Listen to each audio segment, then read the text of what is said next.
The button has been hit. Come on in, folks. We see you out there. It's the apocalypse. Come on in. We're starting a little late this morning. We hope you're with us. Let's You know, check. this We're is only being recorded 7 as minutes. well. Pardon? This is being recorded as well, it says. No, this says stream, live stream here. Mine's, well, yeah, it's got. I've got the little live tag up in the corner, but it also says on the thing that we're being recorded. So. Well, I did get a notice that Facebook was acting wonky this morning. So, yeah, but we're over there. Yeah, we're there wonky. on my Facebook. The Facebook's world is always wonky though. That's so true. This morning there I we're have public my lemon puffs, so I'll be having a treat. The world will be right once more. Once I've had lemon puffs, the world will be right. Yeah. Lemon puffs. Come on in, everybody. We see you out there. We're going to run the opening and get things going here. We got some two fisted tales to take a look at. Which had some nails. All right. If you look at something and there's nothing there, what's the difference of figuring out what it was in the first place? Absolutely.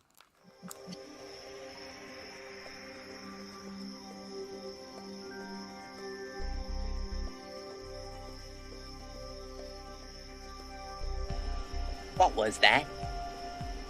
This is not a charade. We need total concentration. Now, once again, this time, with the...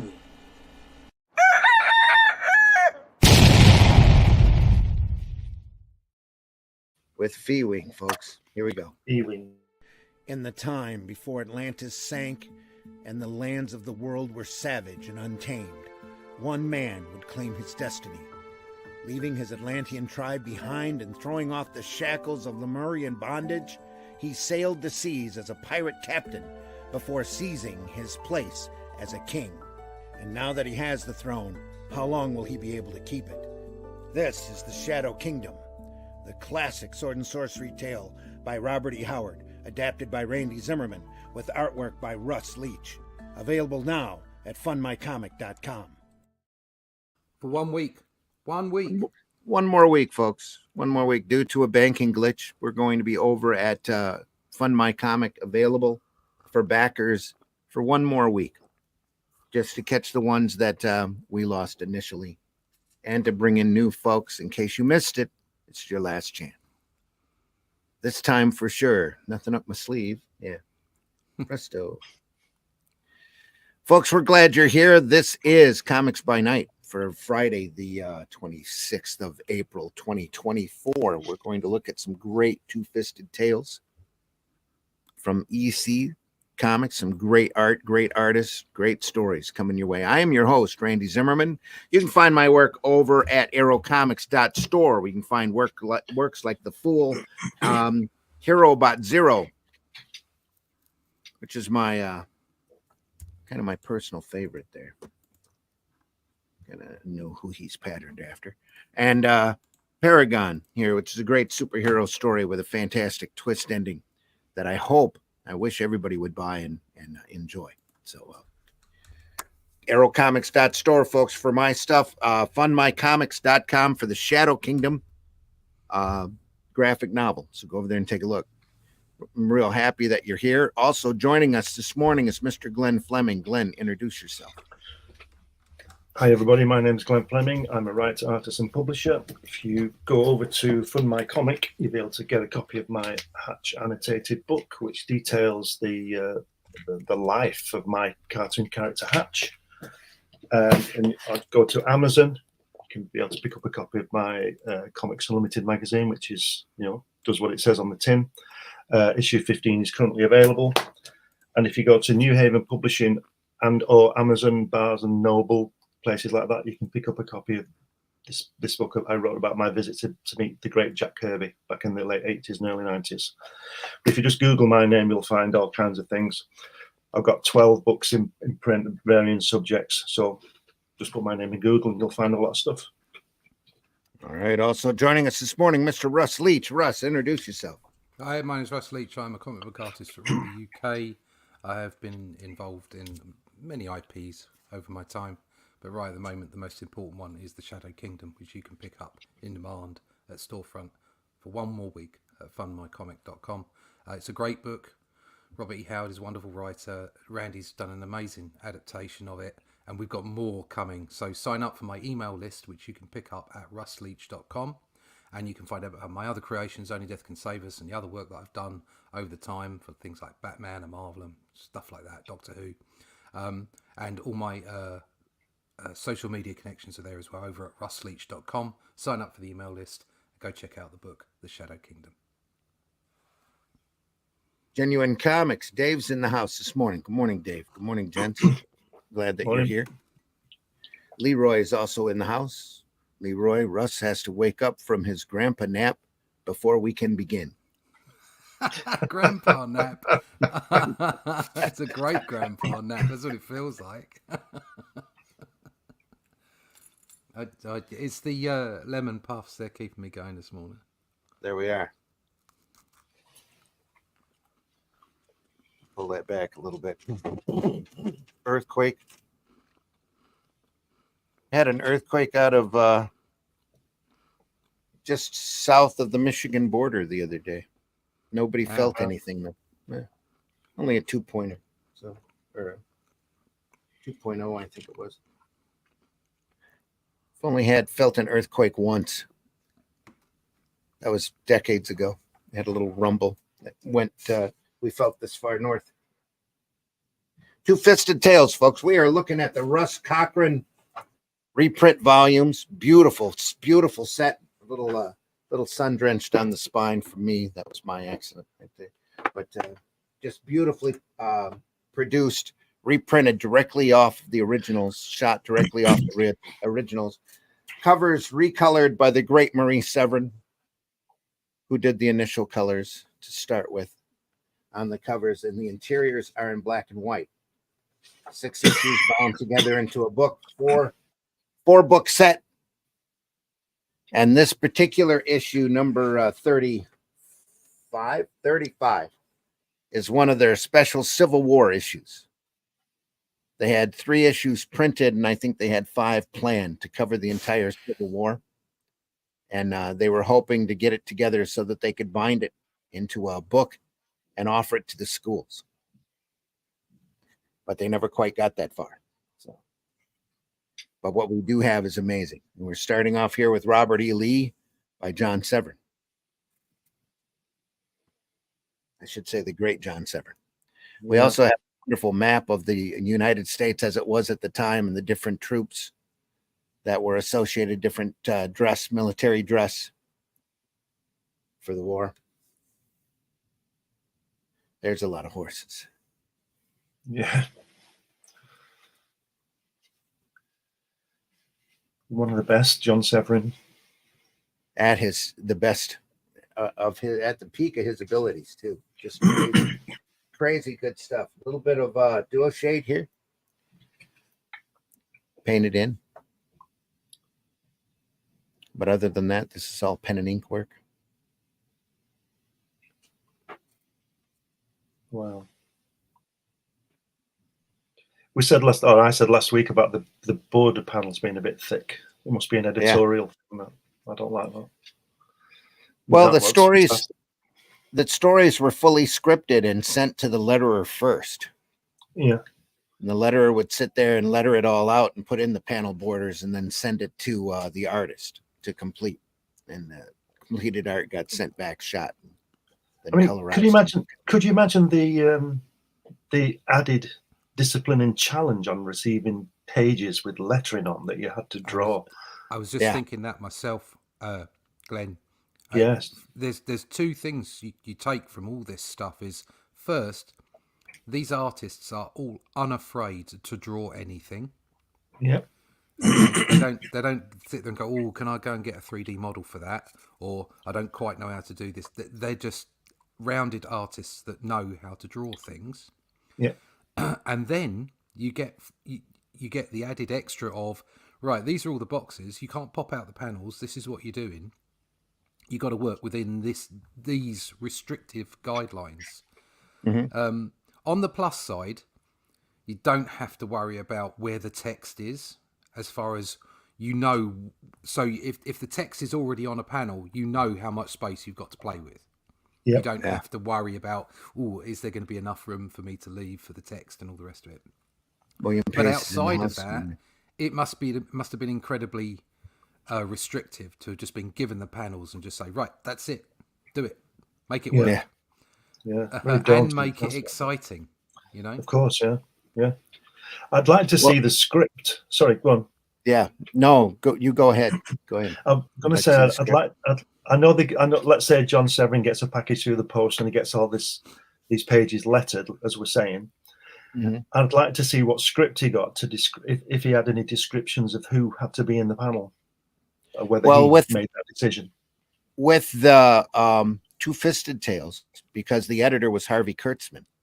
I believe Kurtzman sent thumbnails to everybody Oh, right. to show them how he thought the story would unfold. Right. Well, that makes it a little easier. A little, a little, yeah. a little, yeah. Slightly easier. There's What one a real disaster. there's one real famous story that they sent to Kriegstein, and I believe it was a 6-page story, and it was about a guy dealing with the Holocaust. And Kriegstein took the story very personal and wanted to do his best work on it. So I don't know if he told them or not, but he went and he took a razor blade to the pages and Wow. and cut everything up, and he stretched the 6-page story into an 8-page story, and redid it, sent it back to them, and much to their dismay, they had to figure out how to fit it into a comic. But because they were set up with the rigid amount per story. They probably had to ring the other guy and say, that 12-page story that you've done, we will only use 8 pages of it because the other guy's given us an extra 4. Well, I think they dropped an ad and something else in order to accommodate it. Right. They probably dropped a couple of ads in order to run it. And I think it's Comics Journal did a huge article on it, and a book about Kriegstein's career that focused on that story because it's so monumentally great. That story in itself has an extreme, a lot to learn and commentary about current day. Could you imagine Marvel or DC dropping an ad because the story meant so much to a creator? Right. I can't at all. No. And that just goes to show what I've suggested, that publishers back in the day, their business was comics. Yeah. And because of that, from the top down, they were passionate about the comics. Mm-hmm. Now, from the top down, they are not passionate about comics, and that's why you get the dross you get. Yeah. So true. So somebody saying that this story means so much to me, it's historically important, it's important to me emotionally, I've done this to it, and they go, wow, that's fantastic, we're going to drop exactly what it was. a page here to put that in because that's so important. That just would not happen now. No, wouldn't. Not in the same way. I mean, it might be done sort of, it might be what's the word for it, created a story like that, a story around the story. Somebody might create a story for marketing, but it wouldn't be what actually happened. And this is a perfect example of why people at the top did actually care about comics at the time. Comics were their business. That was Gaines, though. Bill Gaines. Still, he was that kind of guy. That's why he went out and found the talent that he found to work on his comics. Passionate about it, and it made money at the same time. Folks. I mean, that's They sold millions of copies. Yeah. That's something that we all, certainly us older fellas still have in us, is that we do want to make money out of this. We do want to live from it, but it's not just a job. It's a passion. No. It's everything, and making money from it is part of that passion. I've said on multiple occasions that the idea that you'd be part of a bullpen, or that your books would be sold, or that people would pay you to draw, is all part of the dream of drawing comic books. It's not just making the comic books. This crappy community stuff that's come out of Kickstarter and all the rest of it of you shouldn't make money out of it. What a load of tosh. Yep. You know, you should be able to produce a product that gets to enough people that everybody wants, that you can make money and entertain. Somebody This always is- makes money. Yeah. Somebody does. This is- Yeah, guarantee Kickstarter does. This is what lemon cakes does to Russ, folks. Yeah. Sorry, I've had the lemons done me in this morning. It's made me rant. Sorry. Look at this guy here. Sorry. Look at this guy. Thunderation. I'm hit. I'm kilt. Yeah. I'm killed. Because back then, with infection and all, getting a shot could, Yeah. anywhere That's it. It's all over. Yeah. could have been deadly. Yeah. Mm. You got these little balls of lead flying through the air. I'm killed. So, do you reckon that they sent this with the speech bubbles on? Mhm. What about the sound effects? Not the Do you reckon balloons. that's the artist? Yeah, that probably is, I would imagine. Right. The balloons were drawn in by the artist as well. Oh, I see. Okay, so they just put the text in. That's even more awkward. Yep. Yeah.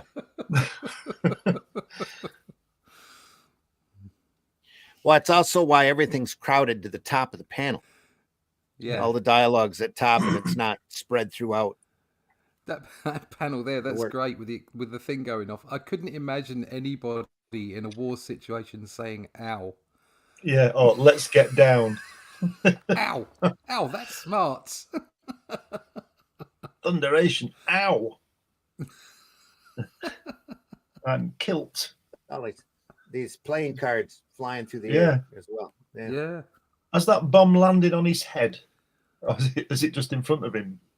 That shell, is it in the middle panels? Is it blown into pieces? It's in front of him. It's in front of him Right. because this guy Okay. is right here. Yeah. Right. I thought it'd been blown to pieces.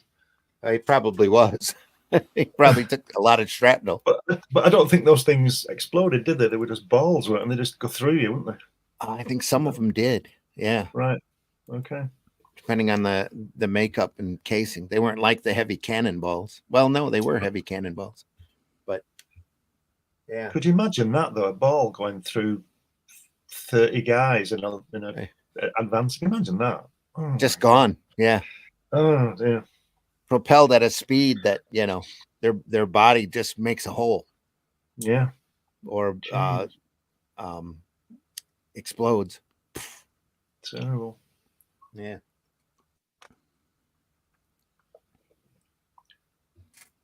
Is this Harvey Kurtzman who's written it again? I would imagine so, yeah. Right. Because Yeah, good everybody job. else was working on their own stuff. Feldstein was overseeing the science fiction stuff. Kurtzman was overseeing the war material, frontline combat, and MAD. He was watching over MAD at the time as well. Fantastic use of blacks on these pages. Yeah. Especially in the sort of group scenes. This is, The heavily populated scenes. yeah. This is painted Fantastic. in with dual shade board here. All the gray work. Right. It's beautifully painted here. Hopefully the camera's picking that up. There's some It's a nice bit subtle blurred, shading folks. here. Is it blurred already? Yeah.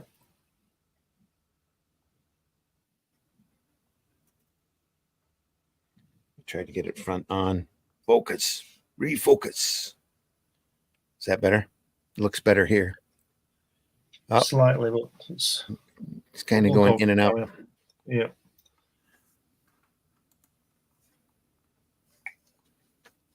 Becomes night. You said these were shot off the originals again, Yes. which means somebody has all the originals. I wonder where they are now. They've been sold off.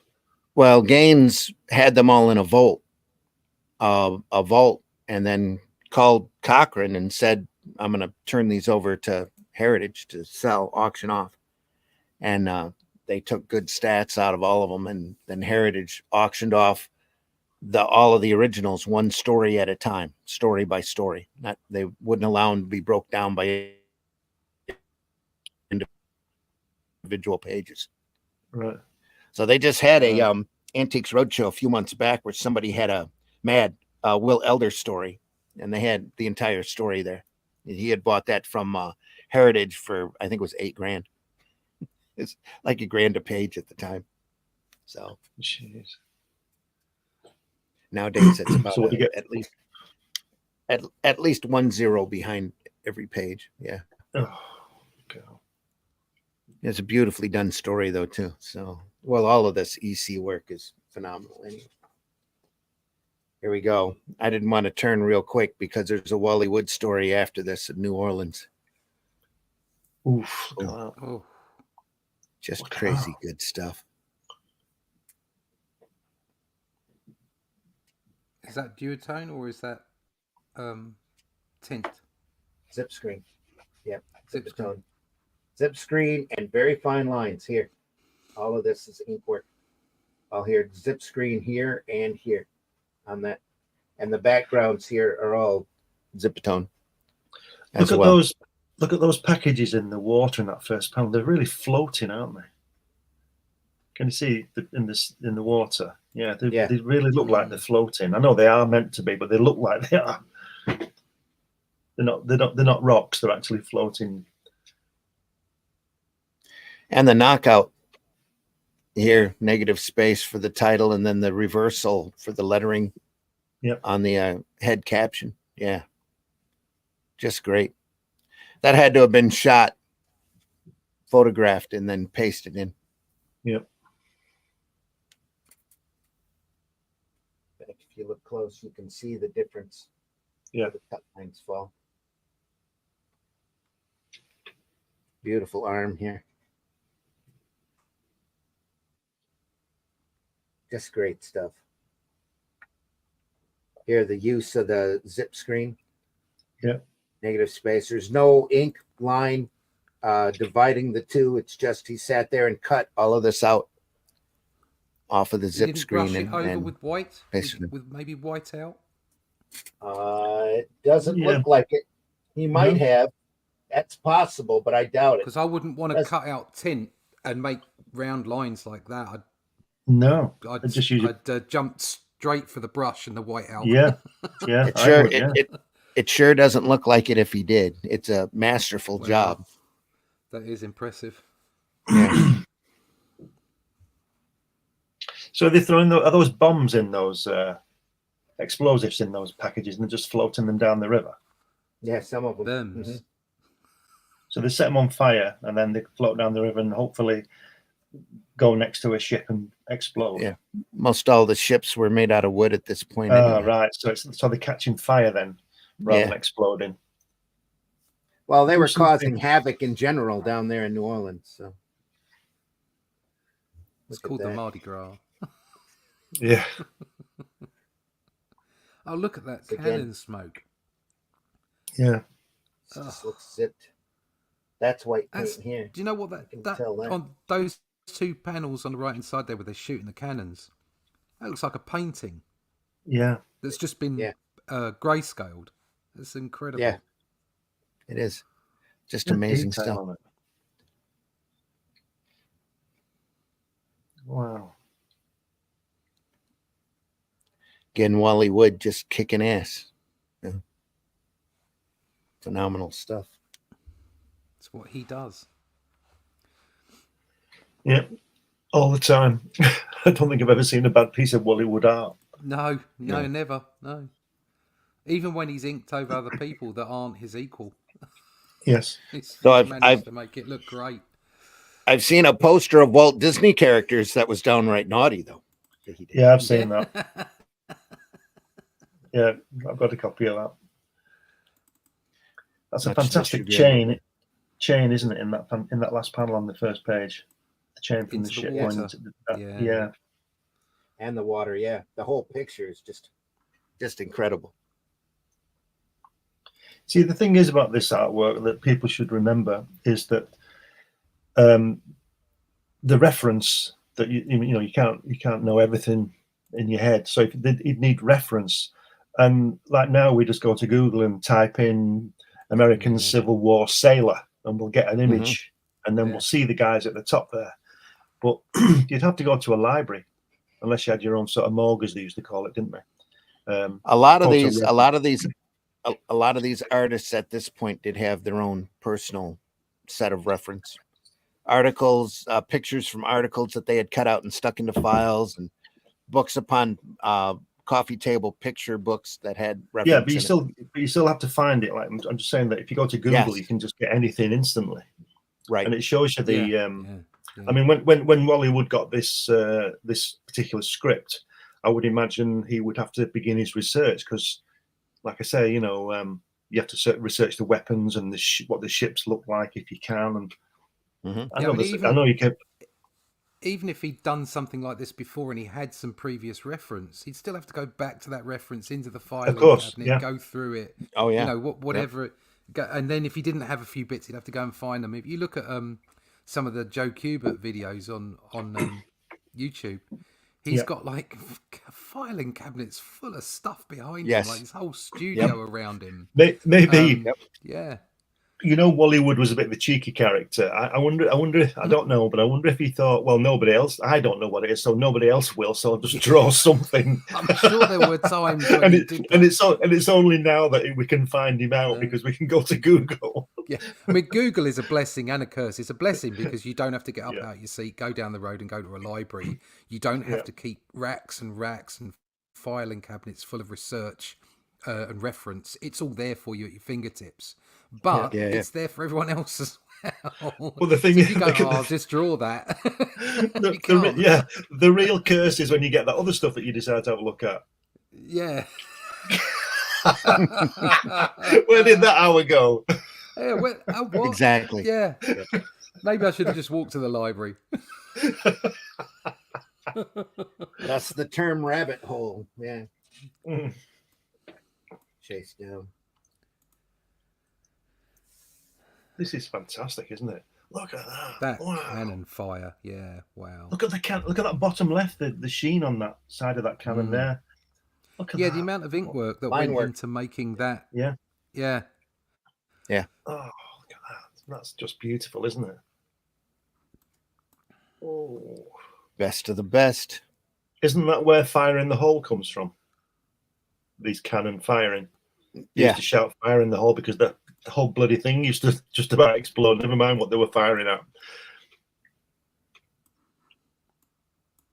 Wow, look at that. Oh, I take that back. This is zip with some whiteout around it. Right. Is it?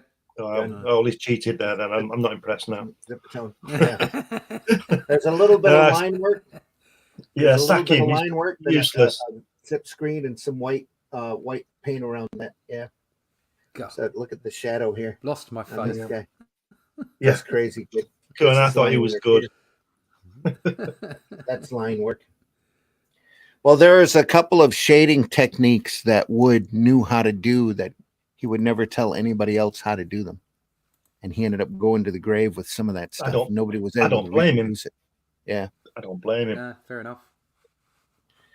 Everybody was guessing cheesecloth and zip screen and just a combination of stuff. But I know what it was. It was nylons.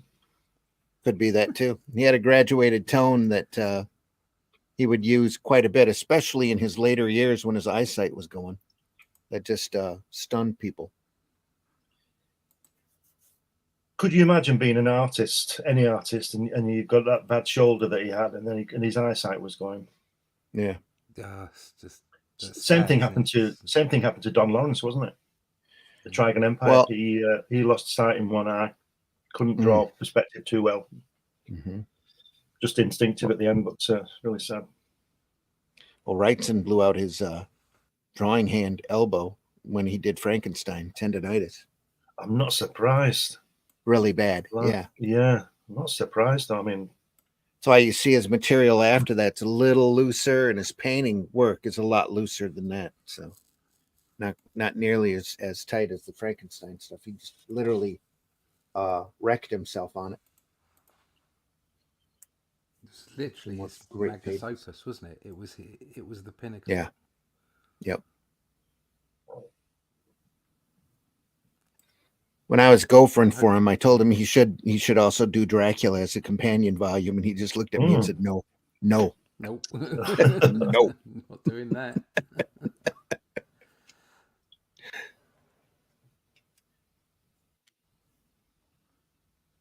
Little bit of zip here, just beautiful ink work all through this. Just go back a page, Randy.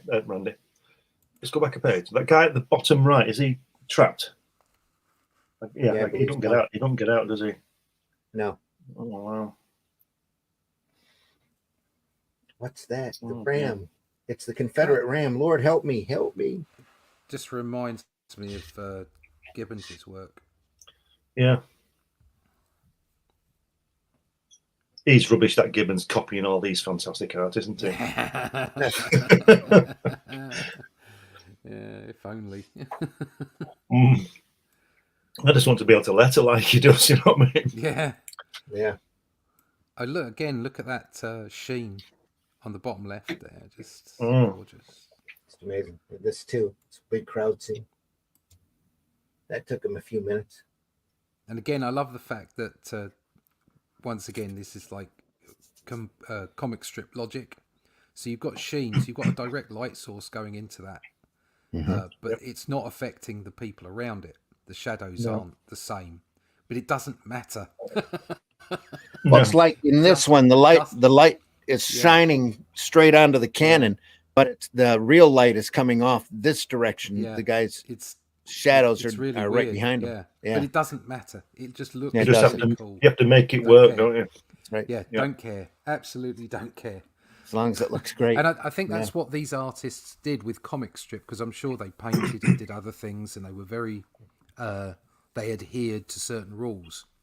But comic strip, as sequential art, has its own set of rules in its own way, and some of those require for you to be remembered as a master, you need to know how to break them appropriately.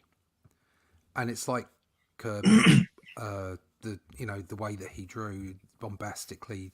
It's like Buscema, the way that he stretched anatomy in order to create energy.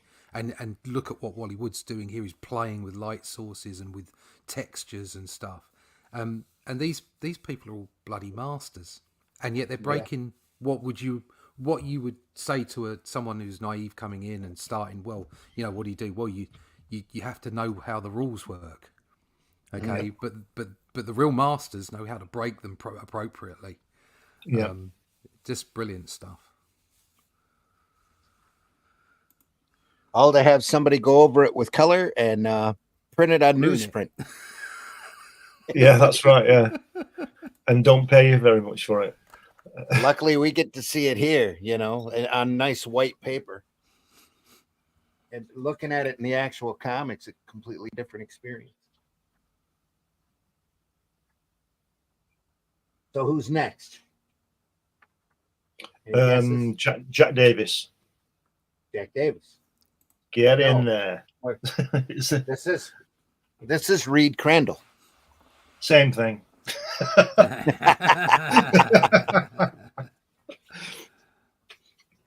lovely water on the boat, fantastic. Yeah, the reflection. Yeah, reflection. Yeah, it's just, and it's so inconsequential as well to the whole image. It's just in there. Yeah. Crandall had an amazing run on Blackhawk for Quality Comics. So he comes to EC very experienced. It's recognized as one of the master illustrators. When I first went to America, I went to Memphis. And then when I got there, I got off the bus and I was going to go around the corner because the bus station's not far from where Elvis lived. Graceland. Yeah, and I got off the bus and then read the newspaper, and it was actually the anniversary of the first anniversary of his death, and it said police firemen strike curfew 8 p.m. and it was 2 p.m. So I just got back on the bus and carried on. And there was a million people there around the corner from where I was just about to walk. There was up to a million people all that day because it was the first anniversary. And I thought, I don't need that, so I just got on the bus and carried on and went up to set off to Niagara Falls. But anyway, that's another story. Niagara Falls. That's a hell of a drive. Yeah, you got to get there, haven't you? But that's where I ended up. Wow. Took me a while to get there, but I got there. Couple days, probably by bus. Yeah. Yeah. I only ever saw Niagara. I saw Niagara Falls around the Christmas period, and there was like an inch of. So you went up there, and all the trees that were near the falls, there was like an inch of ice covering everything. Yeah, it was magical. It was just. I'd love to, and obviously some of the falls were frozen a little bit, so I'd have really liked to have seen it in full force. But what an amazing sight to see! Like all this landscape was literally covered with ice because of all the water that had been the spray. It had just laid down as a coating of ice on everything. It was just bonkers. Well, I've seen it from both sides, the American side and the Canadian side, and the best view is from the Canadian side. Yeah, oh good. But if you want to get on and do what I did and get on a boat and go under it, get that on the American side. And you go under it, behind the falls. It's incredible. Don't you have to go out in a barrel? You have to what? Go out in a barrel. Not legally. You have to jump into a barrel and go out of the falls of the barrel. That's the way. Well, when I was there, they were filming Superman. You know, when he goes further down, and they were doing that. So cool. Yeah. One of the times when I was there, my parents took us out there. They had shut off the American side of the falls, so all the water was going across the Canadian side. They were studying the American side because it was eroding so badly. How did they manage to do that? Jesus, how did they manage to do that? How did they manage to divert that? One great big dam. Yeah. It was one great big long dam, probably diagonally across the river to channel all the water over. Something like 50 million tons of water goes over every second or something like that. They probably slowed it down in stages upriver and then built the dam and then let everything. Yeah. But it was raging over the Horseshoe Falls, just crazy amount of water going over. I think it's something like 200,000 years from now, it'll be a little trickle. It'll finally run out. Set of rapids. Yeah. But I don't know how they work that out. Anyway. But also there was a period there you could don a raincoat and walk the tunnel underneath the Horseshoe Falls. Yeah. Hear it raging around you, and walk down another little path right to the front where the water was falling. You can almost stick your hand out and I've got some film. I've got some film of me going under it. I'll have to dig it out and post it. Anyway, Memphis. Memphis, go to before Elvis, yeah. Read Crandall, folks. Here we go. This is down here. This is all line work. Wow. Just beautifully done line work here and here. It's a little bit of zipper tone right there. Coming out of the mist. Other than that, this is all line hatching.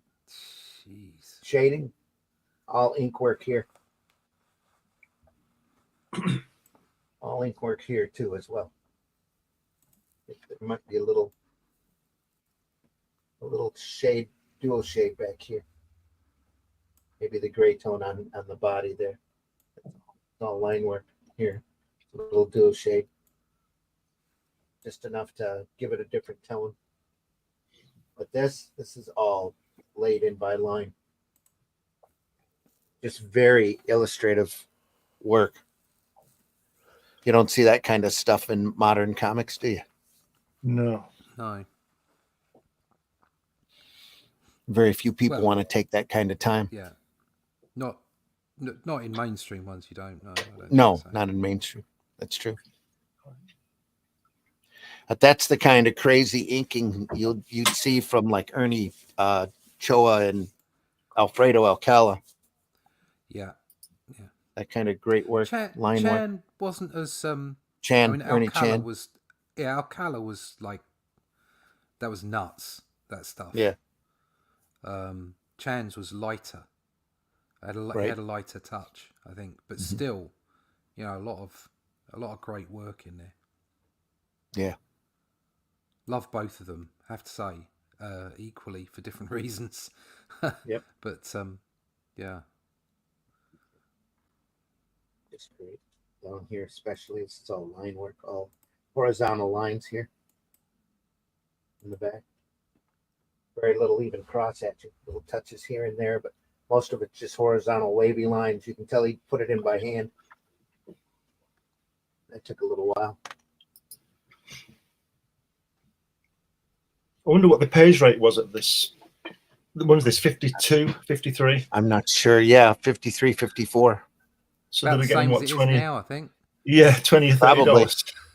You're probably right. Yeah. It's probably closer to 60 or maybe 80. Wow. Which was a lot more than it is now. Gaines paid Yeah. Gaines paid a little more per page than most publishers. 80 bucks for a page in what 50, 60 years ago, Mhm. 70 years ago. Yeah. It's a lot of Might money, be isn't 500 a page it? Yeah. now. So From what I've read about and seen Gaines, he's a very generous man, wasn't he? Gregarious. It was a No, goofy, not generous. Yeah, I know, goofy but I kind just of see guy. Yeah. the things I've been reading, like the more page rate. It took them all on to took him to Haiti or somewhere, didn't it, to celebrate to go Oh. and see why the guy Oh, had yeah. stopped his subscription and all. It cost $10,000 or something. Well, And- see, he grew up in the comic business. His dad was co-owner for national periodicals. Yeah. MC DC. His dad was the one that approved Wonder Woman from Marston. Right. So they were all up there. You know, he got to see all these guys and realize that they were actual human beings, you know, instead of just cogs in the great indeed, machine. everybody remember that we are human beings. But I think that's why he was such a talent magnet. He paid. You know, he made these people feel their worth, and you know, and he narrowed down to Mad Magazine. He had his choice of people to work with. Just ended up with a whole new, unique talent pool. Everybody looking so different from each other, and yet still, you know, telling funny stories. Just great knowing stuff. that you're appreciated makes a big difference when you're working Oh, with yeah. someone else. Yeah. Yeah, Big that's right. difference. Charles in the house, 80 a page is $912.96 today. Thanks, Charles. Wow. Well, I tell you what, I'd be happy for 40. Yeah. Bloody hell. Get me a publisher that wants to pay me $40, the equivalent that is, and I'll work for him. $40 a page. Equivalent of. The modern The equivalent. equivalent of. Yeah. Oh, there you go. Yeah. I'm not working for $40 a page for anyone ever again. Ever. The way I see it is, if somebody's going to pay you such low rates, you might as well just make your own things. There you go. And if you're going to have a low rate, make it for something that you want to do, rather than Yeah. something somebody else wants you to do. Yeah. You know, I've worked on, you know, as you know, I worked for Panini and stuff, for DC and Marvel, and I got a reasonable rate from those guys, and that meant that they got put to the top of the list, and they got my loyalty for the time that I work with them. Yeah. But you know, if I'm going to get a lower rate, it needs to be something that I want to work on, or it's something that is mine. Yep. I did actually lower my rates for everybody down to $110 for pencil and ink, which I think is a pretty good rate for what I produce. The upside of that for me is I keep the artwork. That's So a good deal. I keep the so for reducing that price down, I get to keep the physical artwork myself, and if you want to buy it, you have to pay more. There you go. Yeah, Or I sell it myself later on. So, but definitely $40. No way, Jose. Never going to do that again. No. I'd rather get $40 a page from a book that's mine than a book Yeah. that's somebody else's. What Yep. What are you going to do? Yeah. Chancellorsville here by the great Jack Davis. Yeah. Look at that flash on that cannon, and the way Yeah. he's left the barrel white because of the flash. Right. Yeah, Isn't that yeah, fantastic? the lighting on it. Yeah, Yeah. And the lighting here is just amazing. Yeah. yeah, that's gorgeous, isn't it? Is that just cross hatching on that flash, Randy? It Looks is. like It's cross hatching. Wow. Wow. All of this is line work here. There too. Yeah. Yep. There's not a Beautiful. single Zip screen or dual shade wash in this at all. It's all lines, ink work. Lovely. Look at that wheel as well. Fantastic, Yeah. isn't it? And the shadow from the guy Amazing. from the flash and everything. It's just absolutely genius, isn't it? Yeah. It's really nice. wheelie nice. Really nice. It's not a Suede. Anyway, So I could tell you a joke about that. it's just wheelie nice. Zipatone back here. Along the back. This isn't though. Is that see that second tier that you just the second page of that soldier? Uh-huh. Is that rogue? Is it Yeah. the other side? The other one? Rogue Look Trooper. at the Yeah. yeah, it's Rogue Trooper, isn't it, running at you there? It is a little, that last isn't it? panel. Yeah. It's, Could I be. love the way that those pages have been constructed with the Yeah. 4 panels in the middle of both of them, and they're Right. a sequence. Each one is like the 4 panel sequence, like it's one panel Yeah. broken down into 4. That's great. I'd believe look you at to attribute that to Kurtzman. Yes, yes. Look at that. Yeah, The left page, the bottom 2 panels, the motion. He grabs the rifle and then he's pointing it down. Look at the. It's also it's animation, isn't it? yeah. Well, again, that's Davis. You know, Davis's style is almost animated as it is. This guy's face here.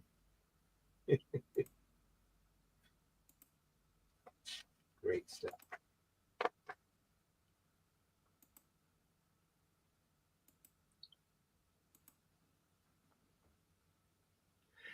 Randy. I have to draw what? An entire army. Oh, okay. That'll be an hour. I want to ask you a question as an American, Randy. This is relevant to this. Why is it that when I see this kind of stuff and I see a film or a TV show about the American Civil War, why is the Union soldiers the bad guys?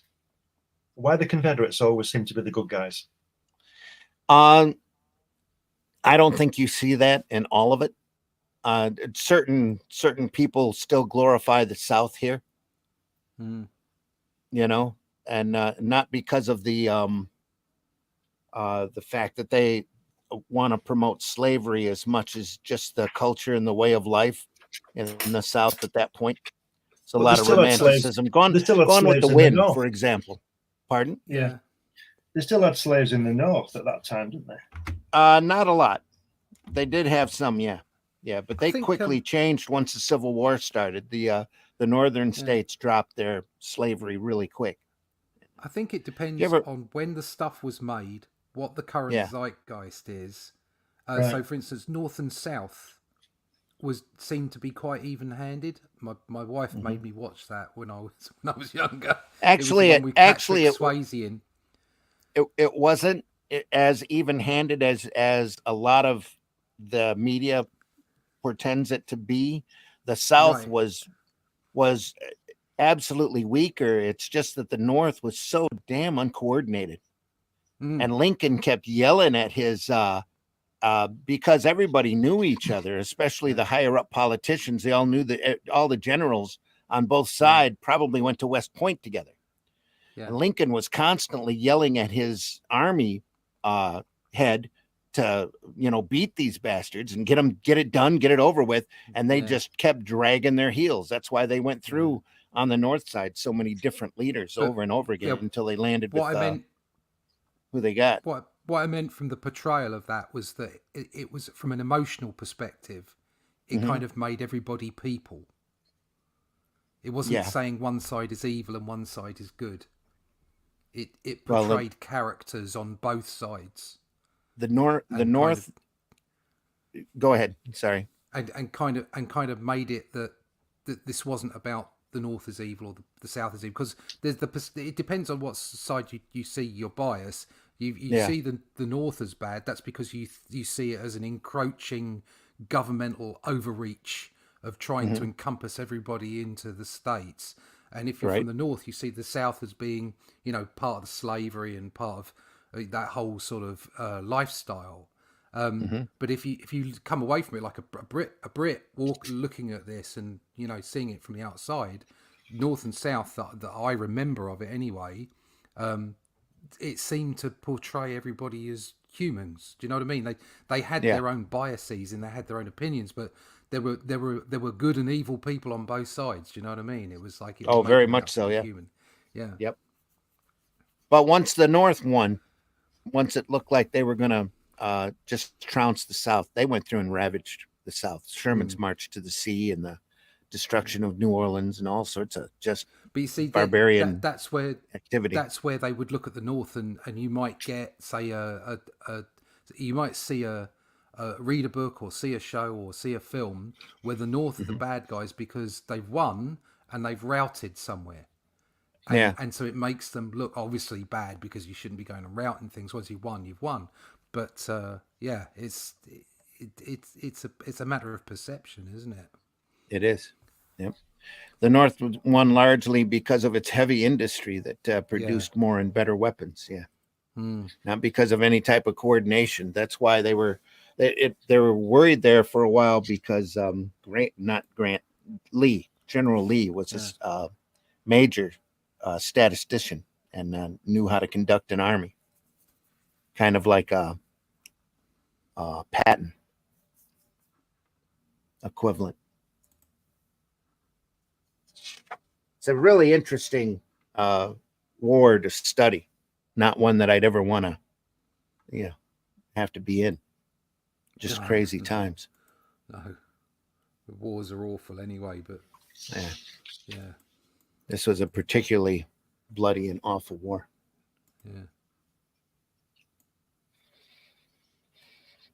Kerblam. Stonewall Jackson.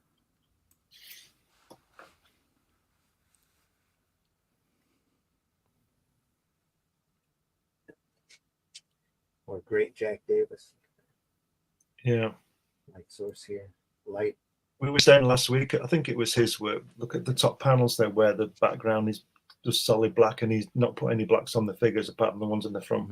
The guys in the back to make them stand out. Pulls them forward. Yeah. Yeah, it's just amazing. and then you drop down into here and it's totally the opposite. You got the background in sort of in white and all the heavy blacks. It's just amazing, isn't it? That's just too good. They're just amazing. All cross hatching here. Back here. Same here. Oh, just those were good panels for him to draw because he got lots of feet in, and there's the soul at the top. Yep. That's probably why he got the story. Yeah. He never lets you down, does he? Jack, you get to draw feet. Oh, okay. Yeah.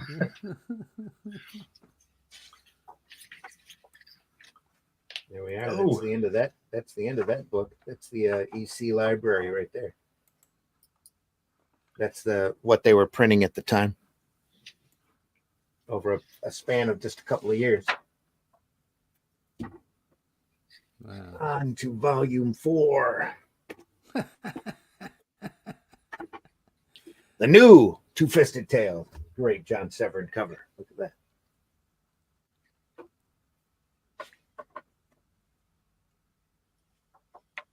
Oh, look at that. Wow. Just little touches of light blue back here to emphasize the guns, gun smoke. Is that Marie again doing that? Yes, it is. Yep. Wow. Difference of opinion. Yeah. We start with Jack Davis, gunfire. Frontline combat killed in action.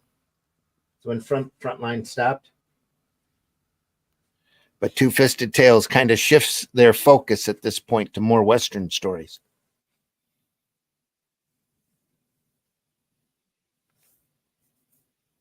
The Kurtzman. Westerns were raging back then. Paw.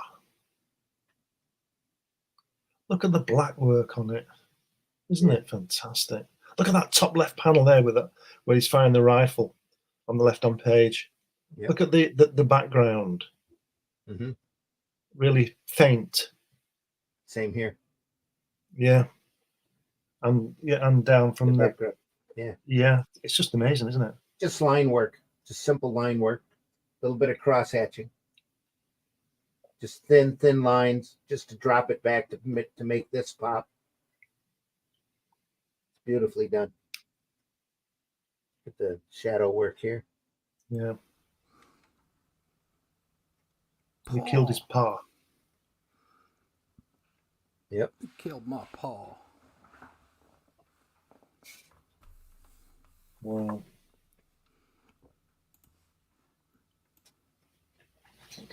More line work here. The wet street. Here in the smoke. Still line work.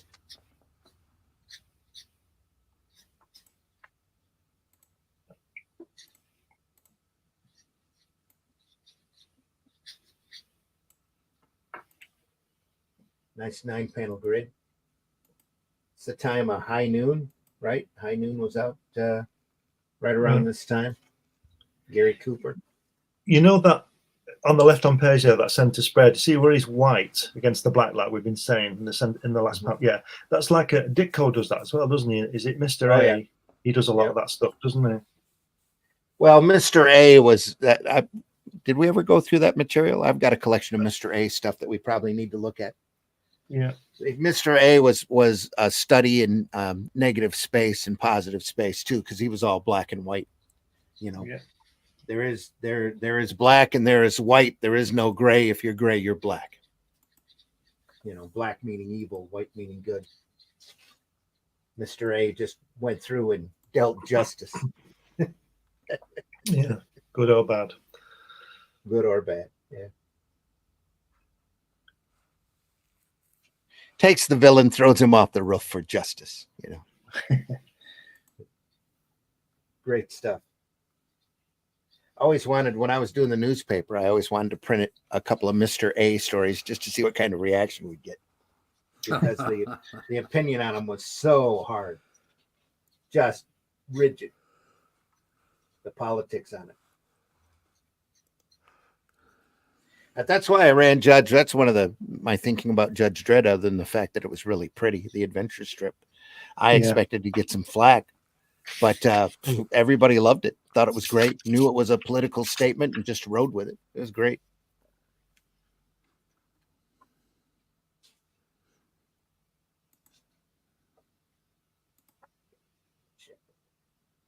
And again, Good white name. lines here. Beautifully done.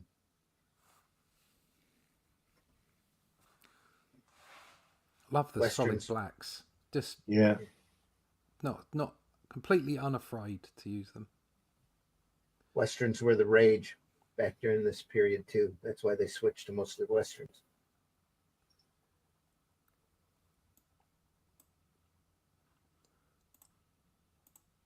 You're seeing that Jack Davis style really coming through here. A lot of cartoony Yeah. work, but beautifully done. This here especially. It's great. Is that the kid growing up now? I think so. I'm surprised those guys are still alive after all that time. Yeah. Killing his paw. 20 years in the Old West. Yeah. Done well, didn't they? For a moment, the big crowded room had been silent. Now there is a sudden harsh scraping of chairs. Jack's guns sweep up. There is a tinkling sound of a breaking glass with smooth, murderous precision. Jack Slaughter moves effortlessly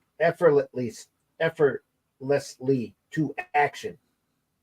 More with the blurring speed that you might learn in 4 years of daily practice.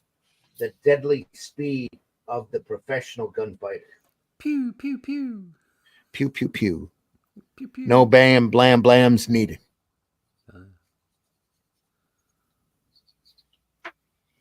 Those bad guys. Sorry, go on. Go ahead. Carry on. No. Go ahead. I was going to say that those bad guys remind me of those on Josie Wales when Sam Bottom pretends he's ill. Is that you, Pa? He says, "I ain't your Pa." Shoot. Have you seen that? I ain't your Pa. Brilliant film. That best Western ever. Now, for me. This was modern comics. You'd get the same blam, blam, blam, blam, blam, blam, blam, blam, blam. The blocked blam, out blam, looking blam. mess. Yeah. Over and over again. Blam blam blam blam blam blam blam. Yep.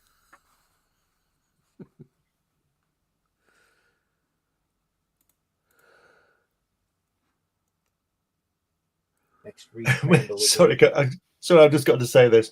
Just that it just makes me laugh.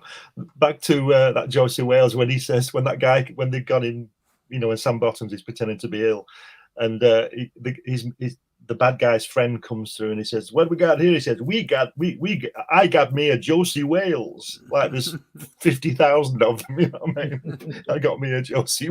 Sorry. It's just amusing. It just makes me smile. I just love that film. That's a great film. Film. It's been a long time since I've seen it. Yeah. Pay me later, Josie Wales. From a rash of fantastic films. It's a brilliant. There's a few of those American films with Clint Eastwood after he'd done the spaghetti westerns. Yeah. It was like an Americanized version of it, and it just very good. Josie Wales was great. I like High Plains Drifter. Yeah, High Plains Drifter. What was the remake of High Plains Drifter where he was the? Was the Unforgiven? No, I don't think so. Unforgiven was a great film too, though. Yeah, Gene Hackman, and that's great. Yeah, that's great. Yeah, no, it was Pale Rider. Pale Rider. Okay, yeah. It was the remake of High Plains Drifter because High Plains Drifter was a spaghetti western, wasn't it? Yeah. Mm-hmm. Very much so. And yeah. High Plains and Pale Rider was like a modern version of it. Back when modern version wasn't a death knell for a film. I don't think it was quite as good because it didn't quite have the mystery, but it was like a cowboy ghost story. It was really good. I really enjoyed it. And Clint was just Clint in it. Oh yeah. At his best. Yeah. Yep. Battle Here by Reed Crandall kicking in. Horses again. It's an elephant. That's a great elephant. Look at that. It's an elephant. Some African native warriors here along with Roman soldiers. Battle, is this a bit of Roman stuff? Excellent. 55 BC, old Julius Caesar took a rough, tough, swaggering bunch of professional soldiers across the channel from Gaul and turned them loose to maul the British tribes. Then, not for almost 100 years, did the Romans go back to Britain. When in 43 AD, the Emperor Claudius Caesar crushed the tribes in one decisive battle. There's a good coincidence with Claudius. I started watching I, Claudius again last night. Ah, right. Okay. It's fantastic. Really amateurish when you see it, but it's fantastic. It's really the clever. acting is superb. Yeah. But you see, you got the Europeans complaining about all the Brits going there and acting up. Yeah. It's like you've been doing it to us for thousands of years. That's right. Romans, French, Vikings, you've all had a poke. and there's nobody had more of a poke of Southeast Asia than the French. No. It's their second language. So all we're doing is we're just exporting all the, all those naughty people over there so they can get drunk in your bars. Charles wanted me to point out. Hang on here, just a second. Present to share screen. I want to know why Charles, if he's up, why is he not on? There's probably not enough coffee yet. Wanted to point out that Uncle Leo was in Josie There- Wales. There he is, yeah. Ah, yeah. I'm not your pa.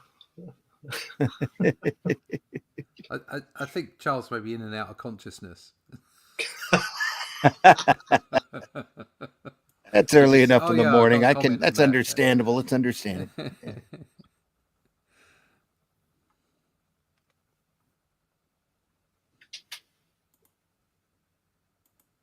More Roman.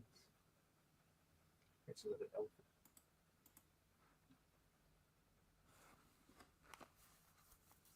It's a little more of an open style here. Yeah. Than the last Crandall that we saw, a little quicker done. Still beautiful though. Wonderful solids back here for background.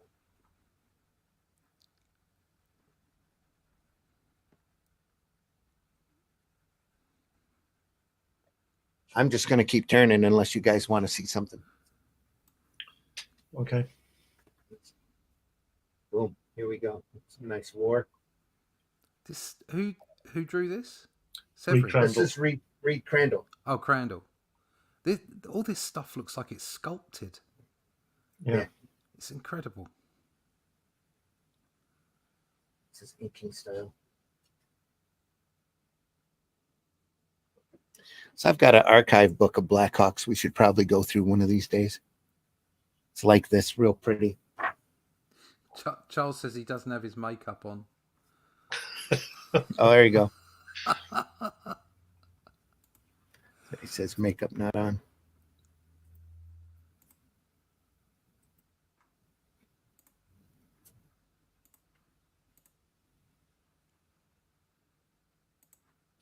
This is Two Fisted Tales, number 36. 36, yes. Number 36. That's the way out there. Bit of Ben-Hur work in there.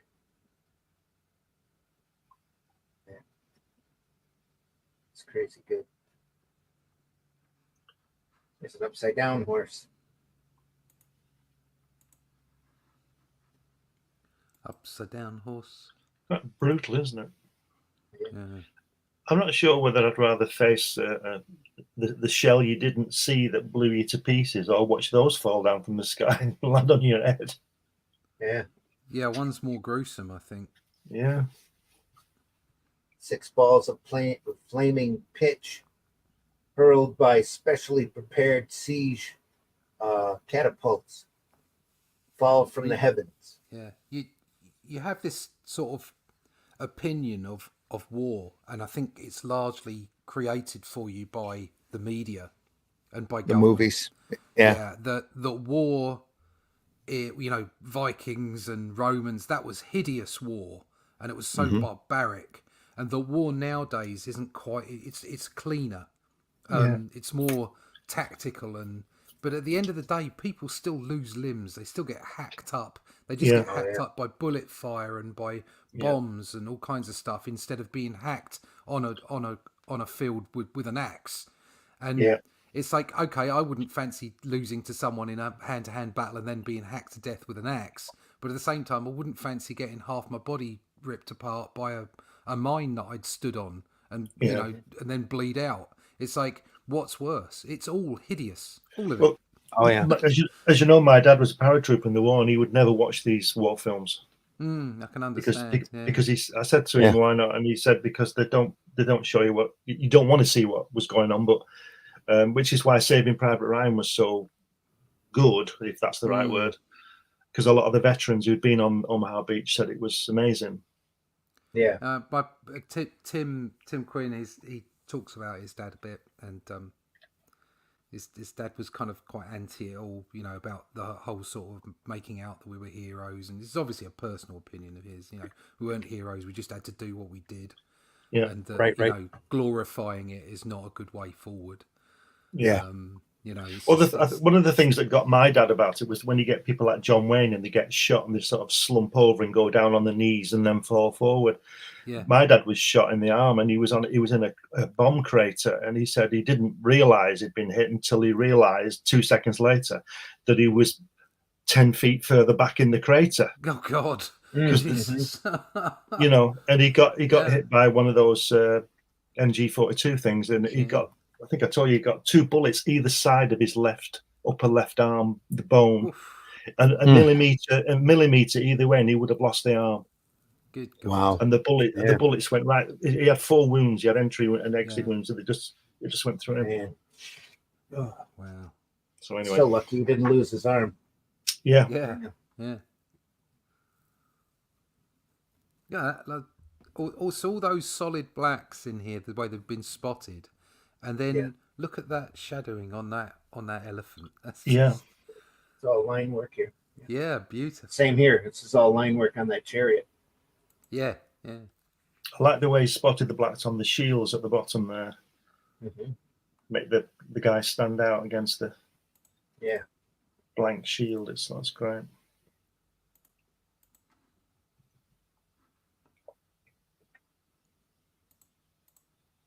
Tiberius Claudius Caesar. AD 54.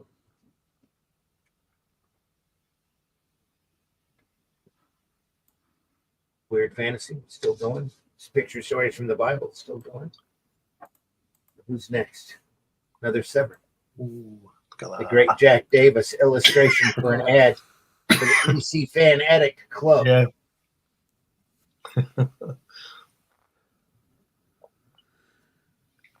Justice.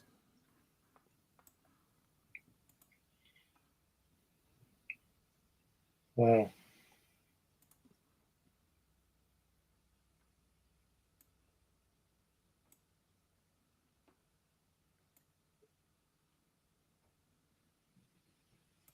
Is that on that those feet? Is that his Achilles tendon he's drawn there on that right foot? It's fantastic, isn't it? Or is it part of his boot?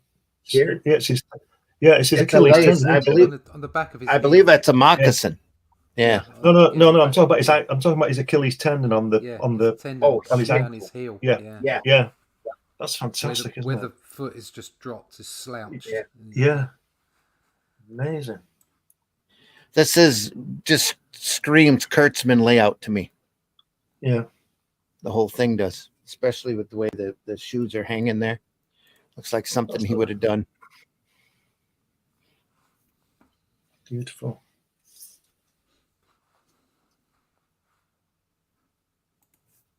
Zip tone work here.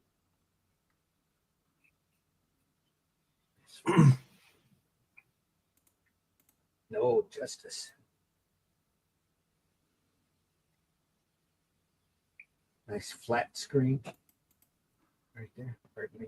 Beautiful train too. No, this thing in Varmint. my boyfriend's back. Yeah. Yeah. Varmints. Where'd they come from? Romeo and Juliet by Dire Straits. Yeah. Redskin. Back to the train.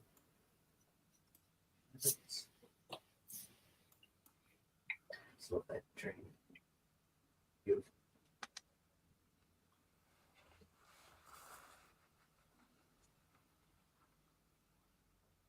What?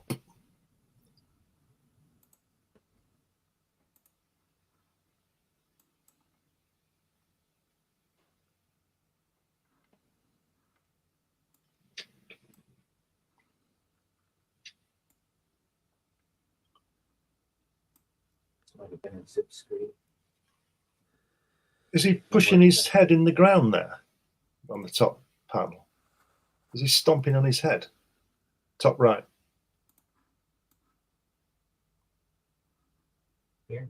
Yeah. Yeah. They're walking over him. Right. Ford is quickly enveloped in a murderous battle, enveloped in a murderous battle as the surprised whites fight back desperately to avoid massacre. Through the savage, heaving brawl stalks Sham Tamga. Stalks the grim gray wolf of the Pawnee with its bodyguard.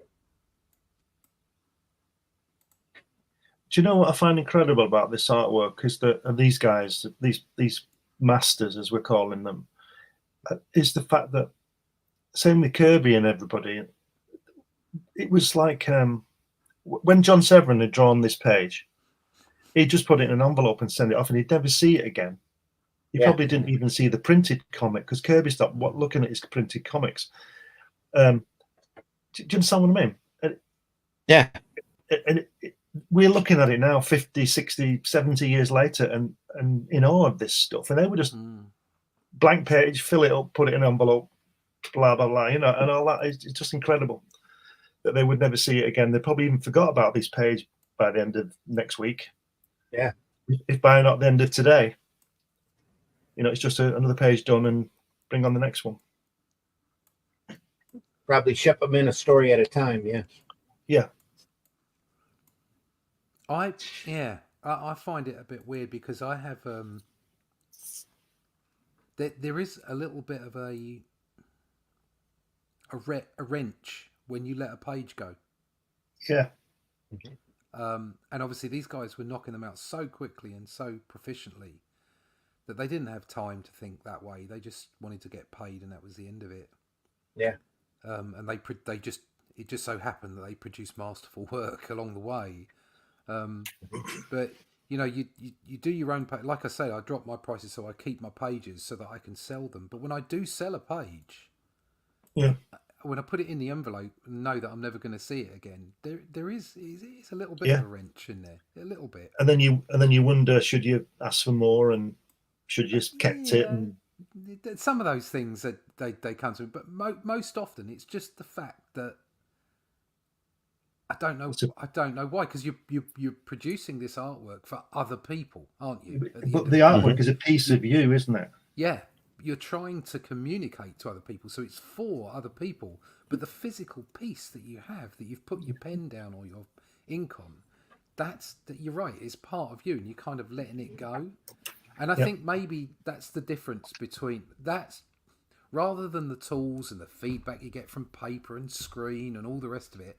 I think that may well be the main difference between physically inking a page and digitally inking a page. Yeah. At the end of the day, it's not just about whether you can sell an item or not, or how the thing is produced. It's like, it's a physical thing. You've actually made a physical thing that takes up 3-dimensional space in your life, and you're letting that go. Whereas when you let something go digitally, emotionally, it means nothing. That's not to put anyone down that does digital work, because I've done plenty of digital work, but letting that go, I've done commissions digitally and thought nothing of them when they've gone. Yeah. Because I have a duplicate, I have the original, it's there, and it's always going to be there in digital format until our local star shoots an EMP at us and we lose all our data. But the physical thing, when you actually physically create a piece of artwork on paper in the real world, that's there, it's tangible. And when you let that go, there's a little bit of a wrench every time. And back during these days, the only way you could keep a copy of this work is to have it photostated. Yeah. You'd have to make a photograph of it in order to keep it. No copy machines, no digital file, no nothing. You did the work, you sent the work in. It's great. I've got a scanner that 10 years ago, something like that, cost me 300 or 400 quid. And it's it's a scanner and a printer and everything. And if I was to get that again now, it would probably cost half the price because of technology moving forward. And it means that I can scan stuff in, send it off to print, and I've still got those originals with me. Yeah. I don't know what my kids are going to do when I cop it. They're going burn it, probably. Yeah. Dangerous man here. Severin and Elder. Bill Elder's going over and inking John Severin. Wow. Blam, blam, blam. Blah, blam. It may be just the back, but I think the two guys on the left primarily, it's kind of got a Bolland-esque kind of feel to it. Where I here? think it's no, on the Dangerous And Man Dangerous page. Man. Oh, here. Yeah. On the Yeah. those two guys. Yeah, I think it's probably the fine lines. Yeah, I'm that going to say he- it's that kind of a sheen, isn't it, that yeah, Barlon yeah, does. yeah, Beautiful brushwork here. yeah. It's gorgeous. Somebody with a fantastically steady hand and a nice brush. Mr. Elder. Going through and adding all of this feathering work here, the sheen here. Just beautifully done, expertly done. A little bit of a zip screen back behind here to make these guys pop out. Cross hatching here. Just a combination of things to get the job done. Huh. This is what Charles has got to say. All right, there we are. The only kind of work he rejected on moral grounds were their horror titles. When William M. Gaines told him that this was a weak excuse for the fact that he just couldn't draw horror. Who was that? You talking Stanley? Didn't invent fandom. I don't know. Talking who's about Severn. about. Severn Severin. made him a Severin. drawing so horrific that Gaines had a nightmare afterwards. According to some sources, it even made him vomit. Wow. Severn There you just go. didn't want to do horror, He just though. didn't want to do it. No. Yeah, I can't say I've ever seen a printed Severn horror story. I think John went on to run many years with Cracked magazine.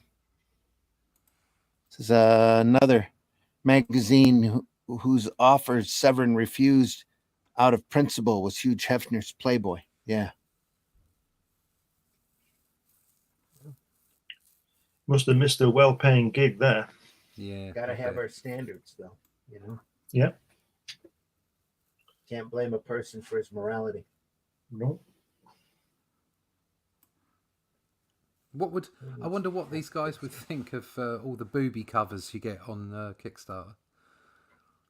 Yeah. They wouldn't think much, I would imagine. They wouldn't be impressed, would they? No. And that's not me giving you an opinion about what I think about booby covers on Kickstarter. It's simply an Shut up. observation of what they might think. Well, for the time, especially the mores of the day. Yeah. Yeah. We didn't hit that circle template era until Image.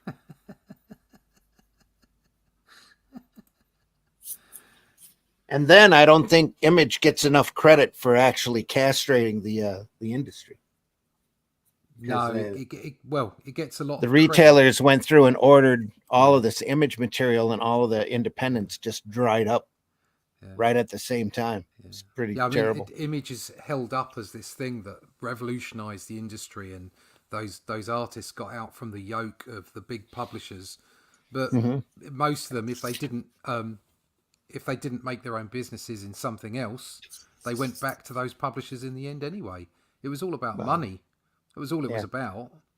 It certainly wasn't about the industry. And they, it's only really recently that I've truly understood that they damaged the industry. Yeah. Yep. Saw it happen. Yeah. Anyway. Yeah. It was Go on ahead. the way anyway. Let's face it. Yes. It's not like they were the only people. In fact, they were just a part of the jigsaw. Exactly. Yep.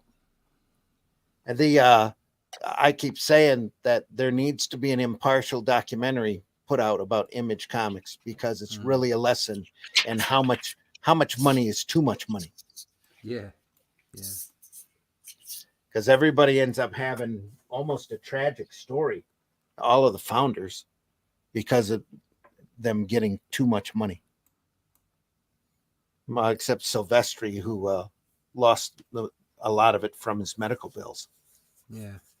But a lot of that stuff went to foolish means and, let's see, different vices. McFarlane was the most business out of all of them. He bought a race car and some baseballs that are almost worthless today. during the steroids era of baseball. Our great Severn. We're on a 9-panel grid here.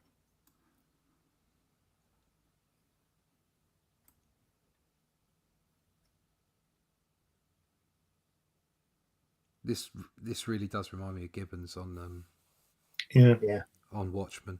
Just Yes. Nice set of books there, though. Sweet stuff.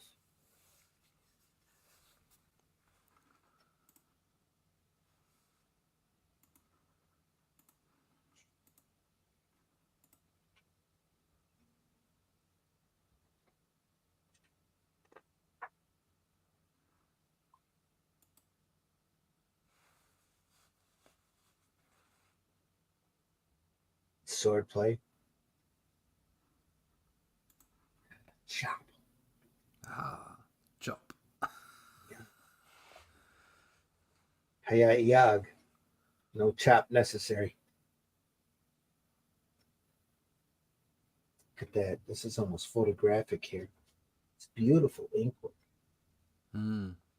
Just Elder kicking it out. Look at that. It's just gorgeous. That panel is amazing.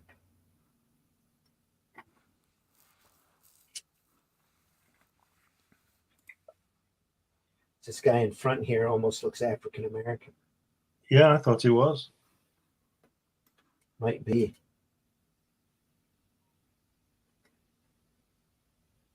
Just fantastic. And to cut the face off right there, right at the ear. It's just amazing. That's very Elder here in the look. Yeah, look at that chin. Style. Look at that chin. Ka-ching. Ching. Are those Yeah. guys in the last panel Chinese? Korean, With the hat. probably. Well, yeah, They that's look, what I they've mean. got communist hats on. That's what I mean. Yeah. Yeah. Only this guy doesn't quite look. No. I think it. Korean. No, I think it is. I think it is. It's got quite a flat nose there. I think. It Yeah. Yeah, that's true. Yeah. Still, just amazing. Yeah, it's gorgeous, isn't it? And look, the hair, just the hair underneath the caps there on that panel. Yeah. Just Yeah, it's fantastic, isn't it? Yeah. Shall we keep going? Here's issue 37. It's 25 too, so we've got time. Bugles and Battle Cries. You want to go through half of this? Yeah. The John Severin again. Yep. Yep. Always worth looking at. Look at that English Bobby there. Look with that in the at the bottom there. See him? What's he doing on there? I always like, because the Captain Britain run gets a bit of a hard time because of the portrayal of British, just the British environment, and also the cops, the policemen in it. Mhm. But I don't have a problem with that. It made them far more interesting and fun. People are too wrapped up in finding a problem, aren't they? Than enjoying what's being all the seen, time. you know, shown. Just enjoy what there is. You don't have to, not everything's perfect, and you can always. It's like when I say, "Oh, I'm very shallow when it comes to films." I'm easily. Well, the thing is, pleased. you see, is that. But I just try to find the enjoyment in what. Yeah, this stuff's 70 years old, right? Mhm. And you can see the stereotypes in it. But so what? That's what it's about. Yeah. Nobody's putting anybody down. It's how people spoke, and it's how they behaved in those times. And I'm not saying whether it's right or wrong. I'm just saying it's a depiction of the times. Like we were saying about the Romans before. The Romans have blended into this wonderful people, haven't they? Well, they were murdering. They conquered the world. You don't conquer the world by not upsetting somebody.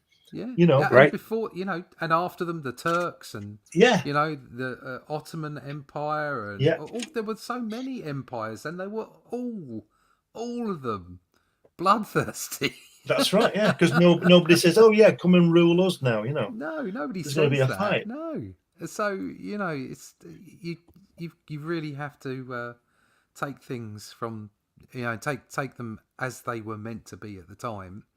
And if certain things in them are not appropriate anymore, then you just have to accept that. Yeah. Just enjoy them for what they were. Yep. Take it and in the also- context of the day. Yeah, Yeah. and don't use that as some kind of tool to hit it with, to Cancel put it, it yeah. down with, because there's art, there's beauty to be had in all of those things. It doesn't, Yeah. just because some of the things aren't necessarily, palatable, doesn't mean that the rest of it can't be enjoyed.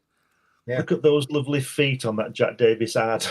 Yeah, guy. look at that. Chug a lug, chug a lug, chug a lug. Yeah. Look at that. They all love her. Look at They do, don't they? that. So go get your own copy. Yeah. What a cover. Look at that. Yeah, I dreamed I went to a fraternity smoker in my Panic magazine. Yeah. You see, that guy says, "Say, this gal has got it," and the other guy says, "The second issue of Panic." Yeah. Took down her skirt. Brilliant.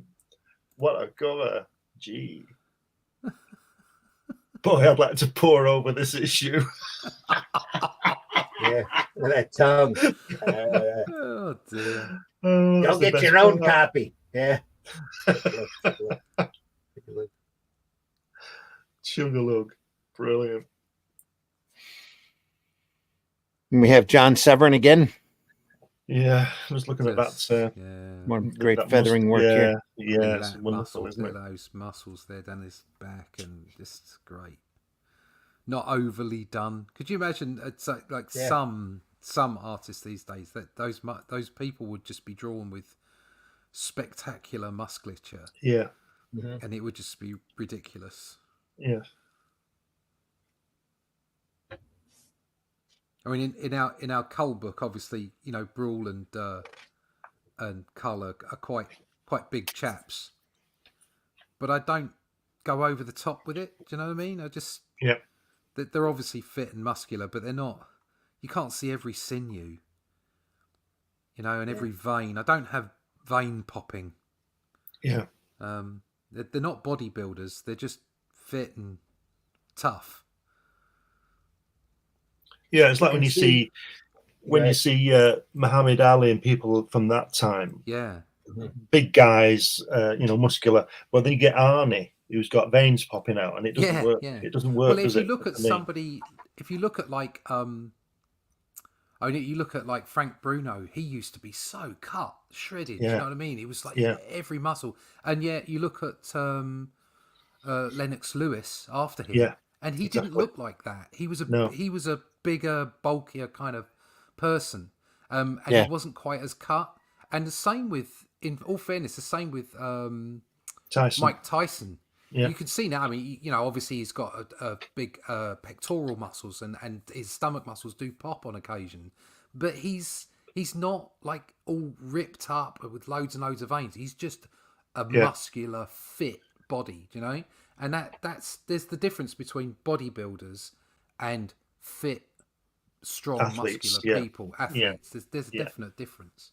That's So- why Arnold did movies and wasn't in the Olympics, Yeah, that's Yeah. right. Yeah, If you look, yeah. I mean, look there's at a that. place for it, but Look at the right hand page there. Those two guys at the top right look like they're having a pee, Yeah, they do.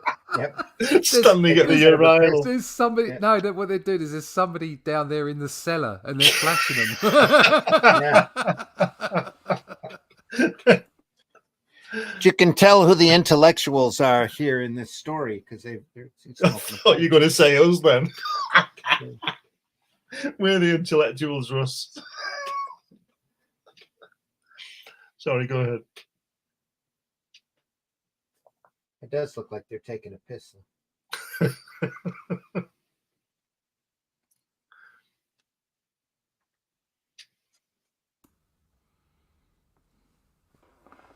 A little bit of cards.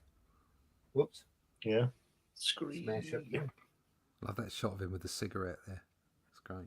Yeah. And he's got his pipe. Who's got the pipe? Oh yeah, look. And the top He of must the be page. intelligent. Yeah. Yeah.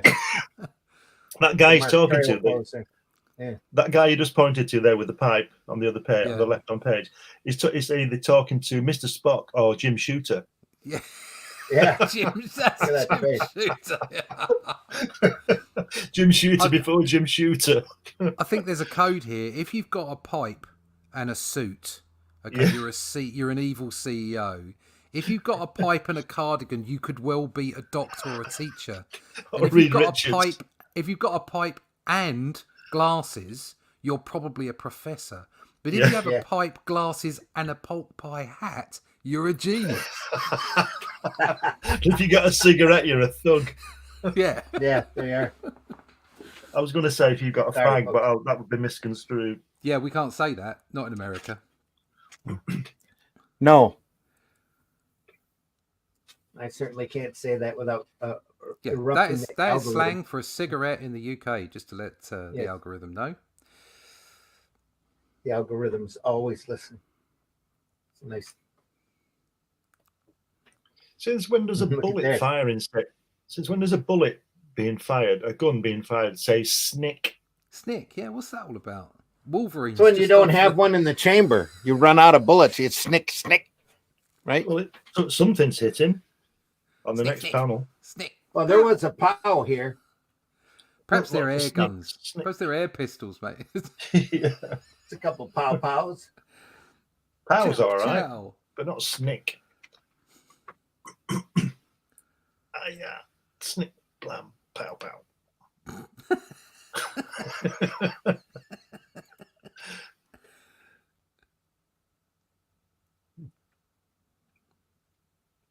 Look at that face there. It's about as cartoony Many years as ago, it when I was gets. working working at this place, and we did this idiom line of comics. And me and this guy wrote wrote the dialogue for some pages we've been working on, and we did it in the sales office at lunchtime, and we were going pow pow butter butter butter and writing it on these pages to be lettered. And then when we'd finished, the girls were there and they said, "You two are mad," because we were going pow pow pow, doing all this stuff, Yeah. and we Oh, weren't 15, girls. Girls, eh? Ugh. girls, who'd have them?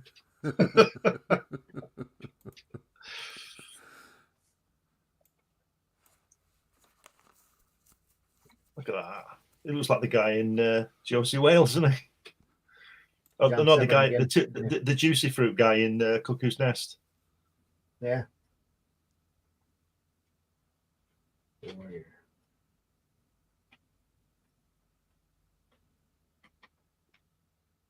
I like the way that these what they call this week Indigenous Americans are always very philosophical.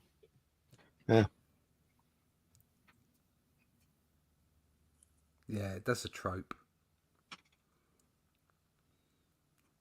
It is. They're not they're not all like that. That again, that's just this No. grouping everybody. Oh, that's what they're all like. It's like, yeah, they all do rain dances as well. Don't be stupid. Exactly. It's a little bit of screen work there. Other than that, it's all lines.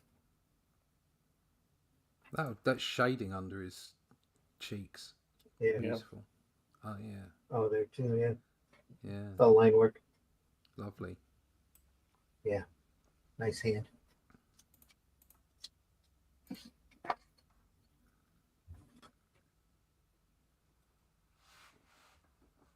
I'd venture to say that's off a photograph right there.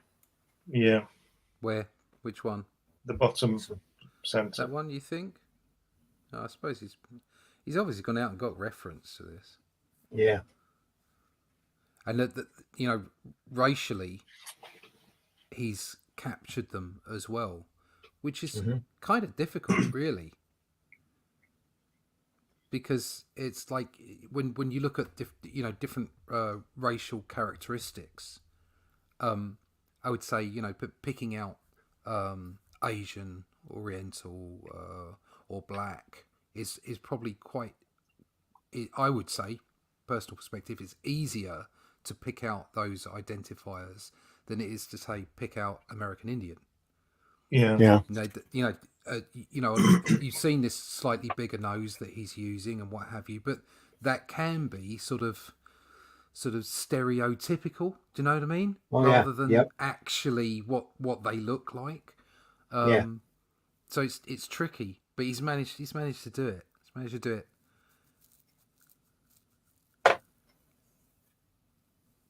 The other thing about these kind of strips as well is that I just said that they're always portrayed as philosophical, but they're always portrayed as savages, and clearly they weren't. You know, they were just people. They were people, and they had families and civilization, and they were just as clever as anybody else. They just dressed differently and all that. You've got this sort of mystical aspect of them that's very much a trope. They were a civilization of their own, just a different version of civilization, and they had their own. You know, they had people. You know, not they had braves, they had hunters, they had people that cooked, and they did whatever they did. They were just people, and you can pick out any aspect of them in the same way that you can pick out any aspect of any group of people, and there will always be philosophers and hunters, and they're just like today, like everybody. We're just struggling to get through, aren't we? Right. Yeah, they were struggling. In the period, they were obviously up against people that were flooding into the areas that they'd lived for hundreds, thousands of years. And just killing them. Yeah. There's no doubt. There's no doubt who the bad guys were. Genocide. Oh yeah. But that is the way the world has worked for an awful long time. In the same way, there's no doubting that the Romans were the bad guys. In exactly the same way. So there's some lovely those panels on the left hand side there on the middle panels. They're great. Yeah. It's all working. Oh yeah. Great perspective on that very last panel on the other page, on the right hand page, with that spear coming out. Yeah. I would say driving the point home. That'd be a little funny. Yeah.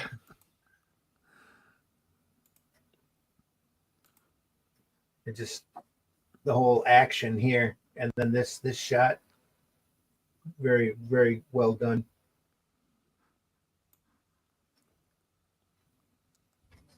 And lovely perspective on the bottom right hand panel there. He's putting the spear towards the camera. That's That's it. That one. That's great.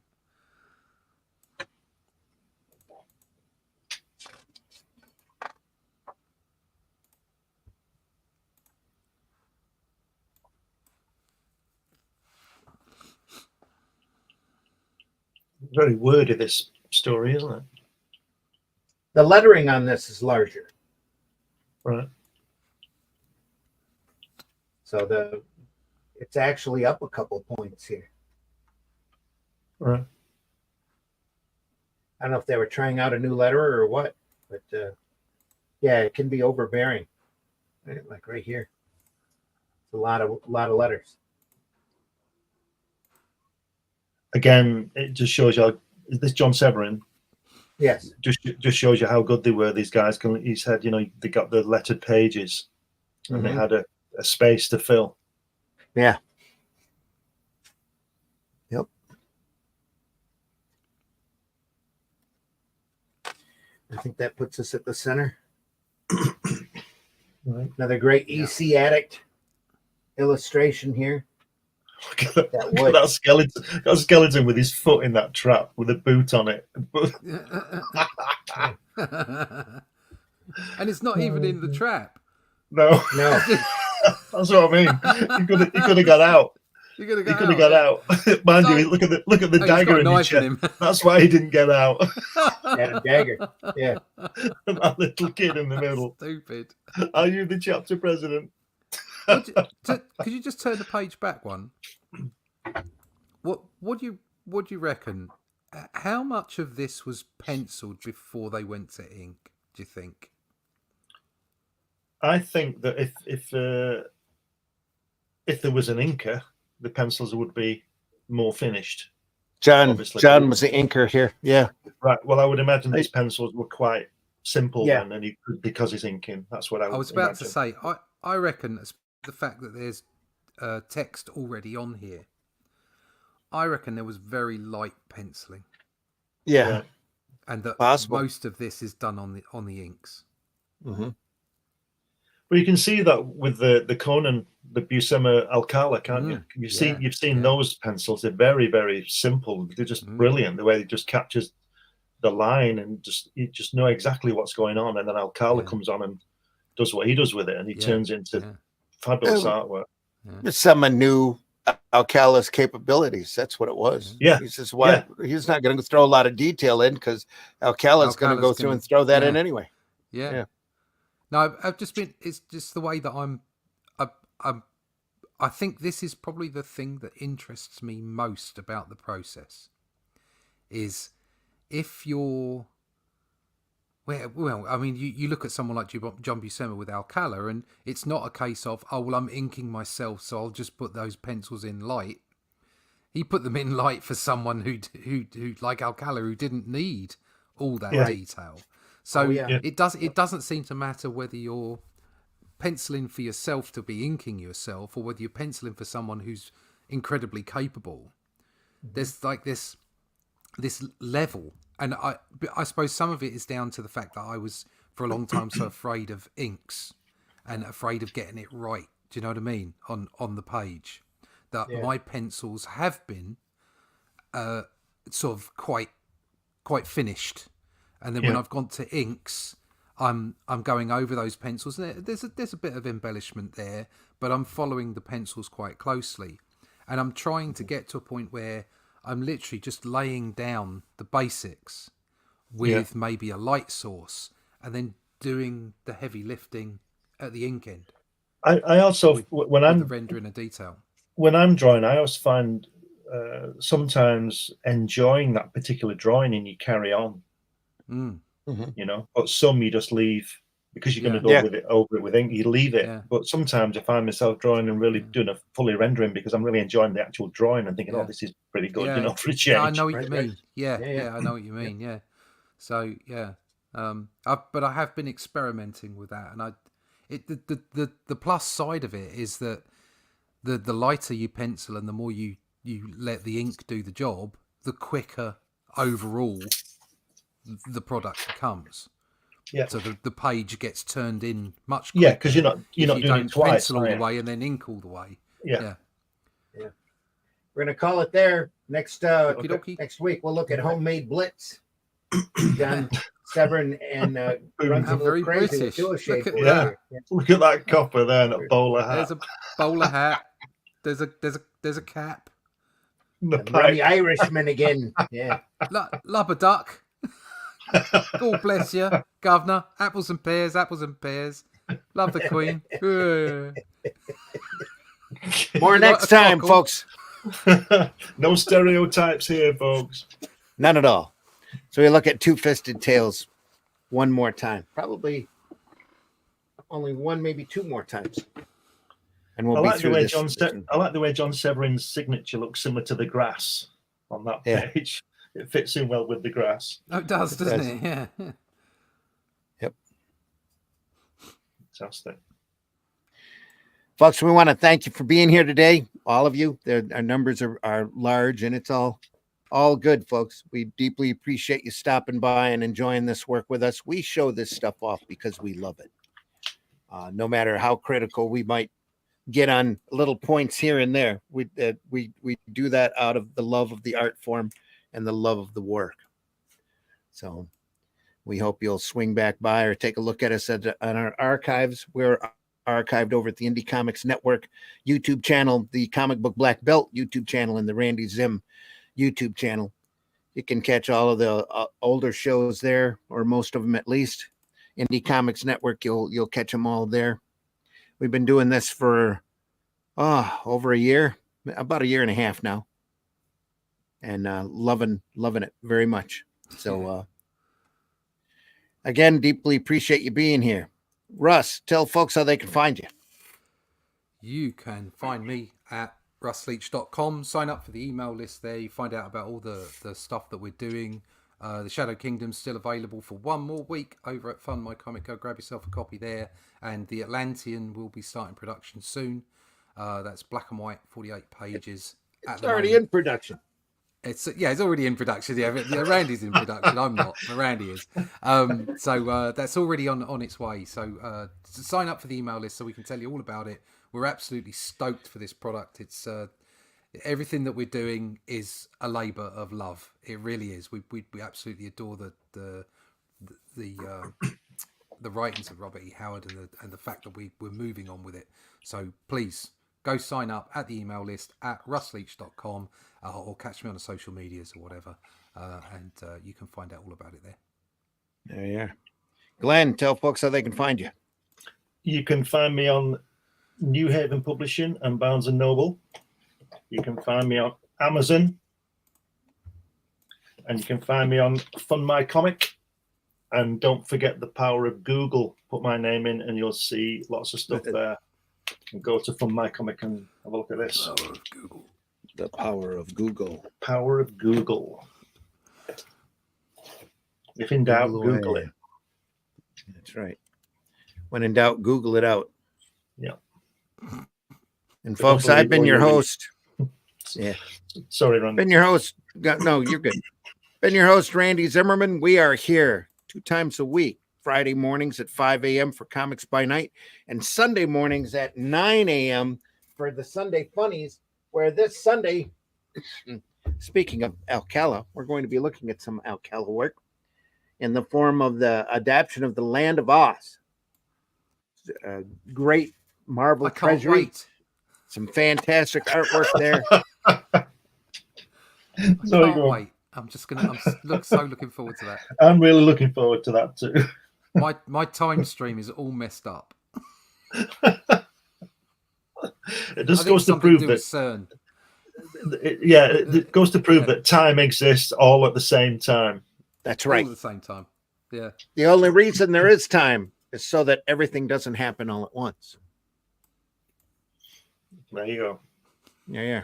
Let that sink in, everyone. That's right. Let that sink in. That could be really embarrassing. That's a Buckaroo Banzaiism right there. Yeah. Here's a thought for the day. Have you noticed that every time you see people who say they see ghosts, they're always Roman soldiers? Nobody ever sees a Viking or a Civil War guy. And have you noticed also that when people talk about reincarnation, like Shirley MacLaine, she's got to be Cleopatra and Joan of Arc. Yeah. She's never that 3-year-old that got stuck up a chimney in London in 1809. There you go. You know? Yeah. Those aren't the memories you want to hold on to. Yeah. And Ricky Gervais said he went to a party of reincarnated people. He said, so there were only 2 Napoleons then. Exactly. Yeah. On our way out, folks, we want to remind you of the immortal words of Groucho Marx, who says the secret to life is honesty and fair dealing. You can fake that, you've got it made.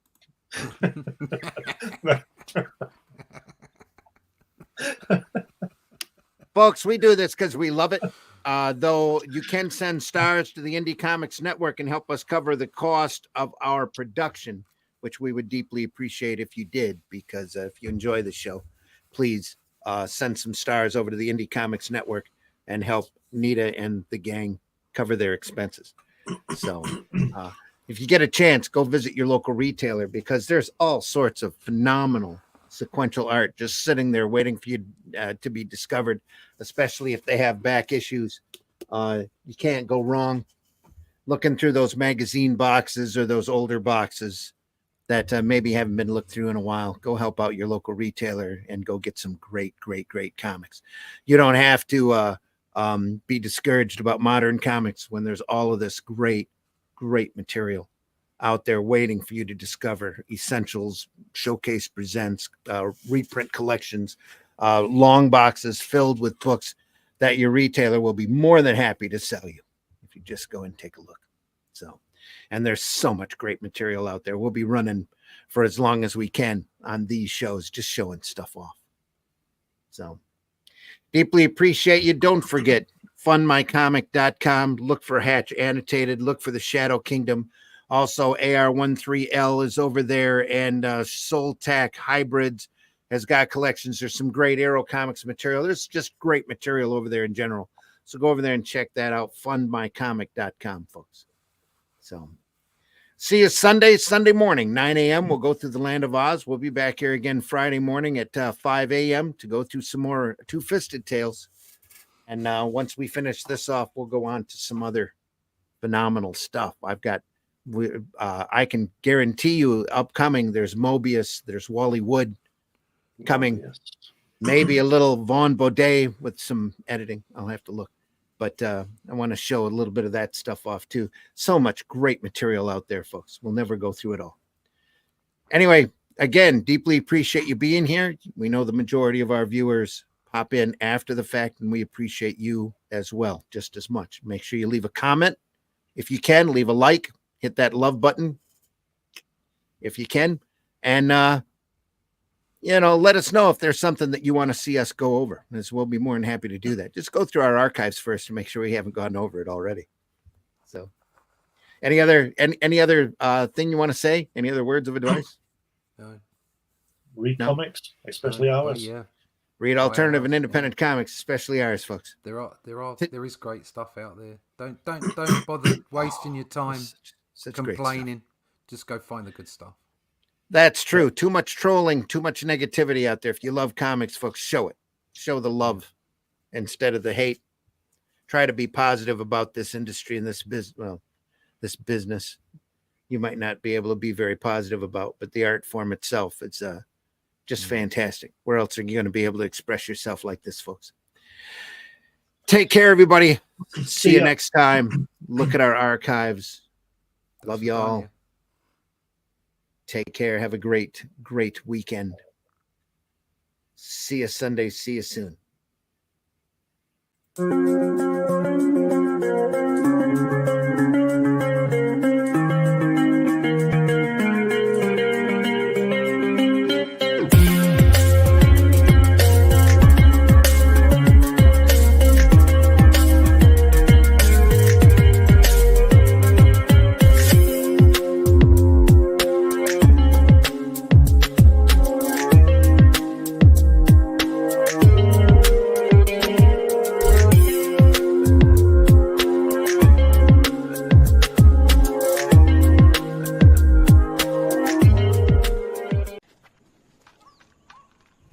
Holy shit.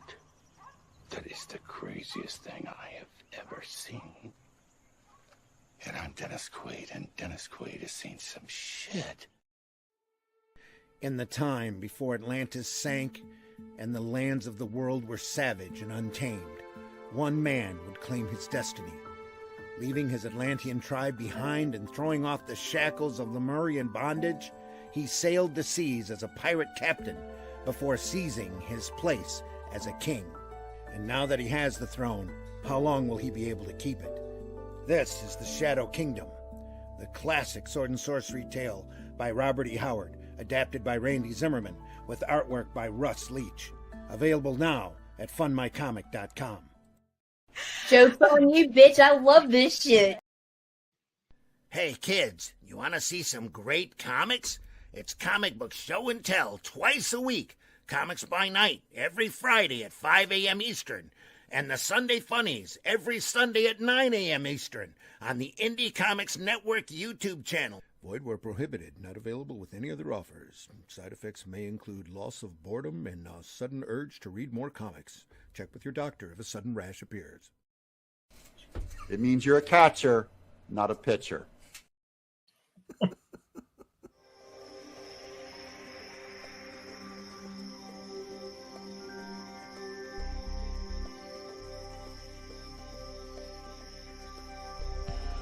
What was that? This is not a charade. We need total concentration. Now, once again, this time, with the...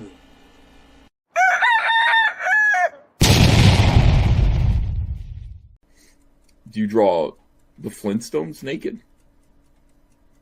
There's a market for that. Taste the biscuit. Taste the goodness of the biscuit. Taste the honey sauce. Taste the goodness of the biscuit with the